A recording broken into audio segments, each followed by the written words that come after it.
કેન્દ્રીય સંચાર બ્યુરો દ્વારા ડુમસની પીઆર કોન્ટ્રાક્ટર કન્યા વિદ્યાલય ખાતે યોગ દિવસ ઉજવાયો હતો। સ્વયં અને સમાજ માટે યોગ વિષય પર યોગ નિદર્શન, ચિત્ર નિબંધ સ્પર્ધાના વિજેતાઓને પુરસ્કાર એનાયત કરવામાં આવ્યા હતા। આંતરરાષ્ટ્રીય વિશ્વ યોગ દિવસની વિશ્વભરમાં ઉત્સાહભેર ઉજવણી કરવામાં આવી, જે અંતર્ગત કેન્દ્રીય સંચાર બ્યુરો દ્વારા ડુમસ ખાતે આવેલી પીઆર કોન્ટ્રાક્ટર કન્યા વિદ્યાલયમાં યોગાભ્યાસ કરવામાં આવ્યો હતો।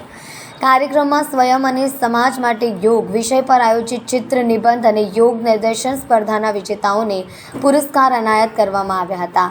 યોગ એ તન મનનું વિજ્ઞાન છે। શારીરિક માનસિક સ્વાસ્થ્યની મહત્વની કડી સમાન ભારતની પરંપરાગત યોગ વિદ્યાને વિશ્વએ અપનાવે છે। યોગની લોકપ્રિયતામાં વધારો કરવા, સ્વાસ્થ્યને પ્રોત્સાહન આપી જીવનશૈલીને લગતી વિકૃતિઓને દૂર કરવામાં યોગનું મહત્વ રહ્યું છે। માટે જ 21 જૂનના રોજ આંતરરાષ્ટ્રીય યોગ દિવસ તરીકે ઉજવવામાં આવે છે। આ અવસરે ભારત સરકારના માહિતી અને પ્રસારણ મંત્રાલયના કેન્દ્રીય સંચાર બ્યુરો ક્ષેત્રીય કાર્યાલય સુરત દ્વારા ડુમસની પીઆર કોન્ટ્રાક્ટર કન્યા વિદ્યાલયમાં યોગ દિવસની ઉજવણી કરવામાં આવી હતી, જેમાં ગુજરાત રાજ્ય યોગ બોર્ડના યોગ શિક્ષિકાઓ મનીષા મોદી, રશ્મિ હાડવેદ, નિશા મહેતાના માર્ગદર્શન હેઠળ શાળાના વિદ્યાર્થીઓ અને શિક્ષકોએ યોગાભ્યાસ કર્યો હતો।